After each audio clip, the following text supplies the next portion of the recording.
name's Maximo. I'm a performing artist, a performing poet. I'm a writer. I do a lot of speaking as well, so poetry, spoken word is my thing. That's what I'll be doing tonight, and I'm looking forward to rocking the crowd. What's up, y'all? My name's Maximo. Emphasis on the X! IMO!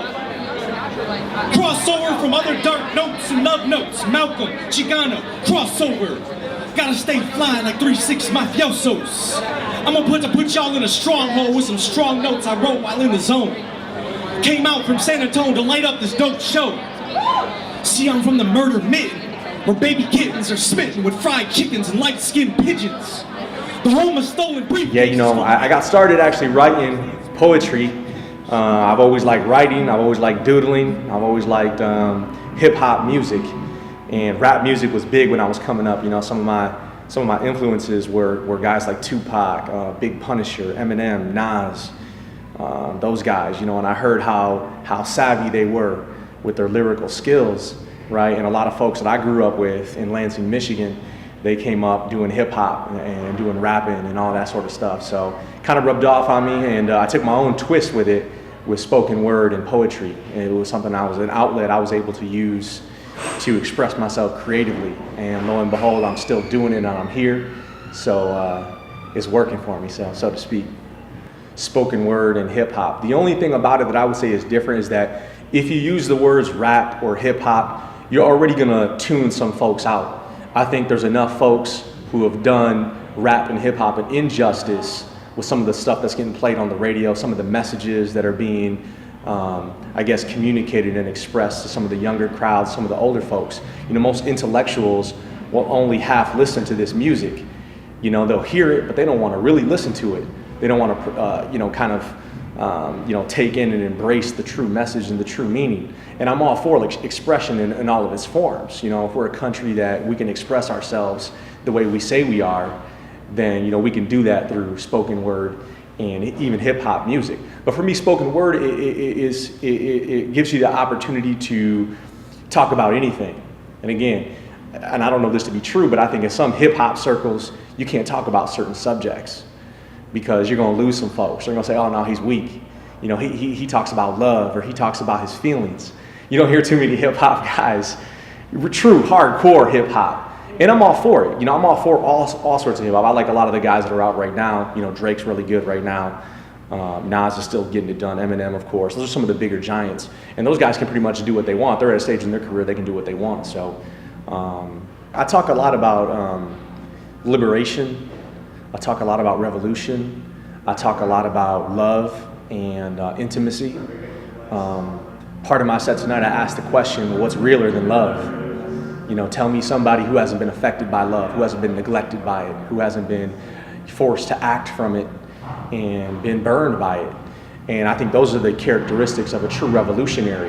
You know, someone like myself is considered a leader. I consider myself to be a leader, and I know words are powerful. So you have to carefully and strategically kind of place your words in a position where they can create true change. And you know, someone like Ernesto Che Guevara, a lot of people will say, okay, well, there's some negative things with a guy like that. But also there are some positive things with a guy like that as well. He once said that a true revolutionary is guided by a great feeling of love. And we got some change. There's a lot of things that we need to work on in society, and I'm about making that change. And I've done spoken word as an outlet to facilitate some of that change. You know, some big things in the news right now. You know, one is depression. You know, rest in peace to Robin Williams, because depression is very real. You know, that's something that we need to address. There's a lot of violence going on in our communities. You take a look at what's happening in Ferguson, Missouri, Detroit, Michigan, Chicago, Illinois. You know, these are areas that there's poverty, there's violence in our communities, and we use these outlets to help address some of these things and talk about some of the violence that's going on. You know, particularly here in the Southwest, things that are happening along the border. You know, clearly I'm a guy who is proud of his culture. You know, I consider myself to be a Chicano artist because, you know, there's a lot of things in our communities, in our Latino and our Mexican circles that we need to address, that we need to come to terms with, but we also need to boldly and assertively face them head on, and I've been able to do that through spoken word. I think an ultimate goal, I mean, I've got a lot of goals in my life, you know, a couple are just to continue to affect a younger generation particularly, because younger generations have the opportunity to get in these positions where they can make change, whether it be in our educational institutions, whether it be in government, whether it be in politics, of course. We need more folks to have some administrative courage in those positions, and they're going to help get us around the bend with some of these policies, some of these institutional theories that are being stake marked and underpinned in society. Some of the main premises and the main goals of my work are equality, justice, again, liberation for all people. I'd like it for us to have an open and free and just society where everyone can walk around and just be themselves. We don't live in that society right now. We're supposed to be the greatest country in the world.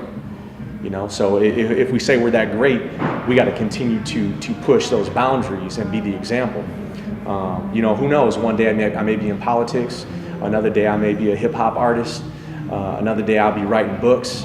Another day I'll be doing some speaking to some young kids, at a juvenile detention center, something like that. Because the true meaning, the true message of this work doesn't have any boundaries. So we got to continue to just, affect as many people as possible. Let me show you bliss. Seduce you with these quips. This kiss. This whip.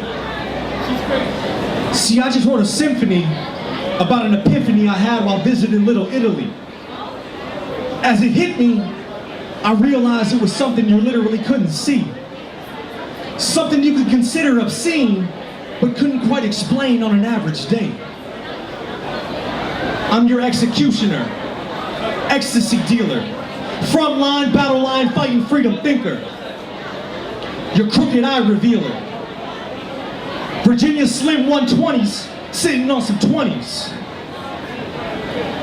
Look, I ain't too much of a man to admit I'm scared of what we could be. Not only for your hustle, loyalty, and wisdom-filled metaphorical sugar beats, but because you're so sweet. Lips taste like rainbow-flavored Skittles. We lie around in bed laughing at my playful voices and old-school Spanish riddles. You giggle, and I stop to stare.